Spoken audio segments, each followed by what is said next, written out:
It is the Daily Wire editor-in-chief, the one and only Ben Shapiro. Welcome back to the show, Ben. Hey, good to see you. So what happens if Robert Mueller subpoenas the president? If these negotiations between Trump's legal team and special counsel fall apart because it seems that we're at a bit of an impasse and special counsel feels like he has no choice but to subpoena the president, where does it go? Well, I mean, this is a serious constitutional question. There really is not a clear answer. There's been some legal precedent with regard to the subpoenaing of Richard Nixon's tapes, but that's a subpoena of evidence. It's not a subpoena of actual testimony of a sitting president of the United States before a member of the executive branch. So it's questionable at best whether he actually has the power, the Mueller has the power to compel the president to step forward and actually testify in these particular cases. Frankly, I think the president would be foolish to actually go along with the subpoena, given the fact that Mr. Trump is not particularly fond of sticking to the sort of narrow interpretation of verbiage. He's not the sort of witness. If you're Trump's lawyer, the last thing you want is him under penalty of perjury talking to the FBI. That just seems like a recipe for disaster. If he keeps silent, if he stays out of the way, that's probably Trump's best solution, considering he can barely do that now with Twitter.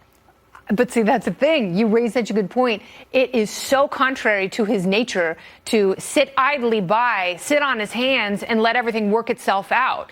He feels that he's innocent. He wants to scream from the rooftops. And I really believe he wants to sit down. I also think that if he were impeached somehow, that if his testimony led to charges or some sort of a directive to Congress toward his impeachment, I think that politically it would be the best thing for him. I think that, if he doesn't want to be president anymore, it takes care of that. If he wants to run, his base is so fired up and so angry at the disparity in justice that he gets a second term.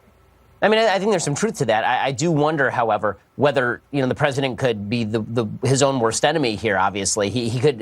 Here's the reality. There are three separate things that the president could theoretically be charged with regard to the Russia situation. One, he could be charged with not collusion, but conspiracy. If, for example, it turns out that Team Trump was working with the Russians to hack Hillary's campaign, of which there is no evidence whatsoever, so that is the least likely. And then he could be charged theoretically for obstruction of justice. That, again, is very unlikely. He's the head of the executive branch. Firing Jim Comey didn't stop the investigation. He's done nothing to actually stop the Mueller investigation. He's just whined about it on Twitter a little bit, so that actually is not obstruction. And then the final one is lying to the FBI. And this is where the president's penchant for saying outrageous things could really get him in trouble, because the fact is that for a whole group of people in America who take him seriously but not literally, in Selena Zito's memorable phrase, the same thing does not hold true in law land. In legal land, you don't get to take people seriously but not literally. You take them literally, and people who take Trump literally might be able to spot some inconsistencies in testimony that could actually lead to a serious problem for him. And you're then absolutely the question right. becomes, and then there's a big difference between testifying under oath and answering questions of special counsel under oath and firing off in early morning Twitter rants. That's exactly right. I mean, and he doesn't even have to be under oath to lie to the FBI. Also, he could get his son in trouble, right? Donald Trump Jr., for example, has testified and he's spoken to the FBI. He said that President Trump didn't know about the Trump Tower meeting. What if Trump goes in there and he says, yeah? I mean, then all of a sudden it's Trump Jr. who's on the hook for President Trump I hope comments. happens, and I know that, speaking of Twitter, you have tweeted about this.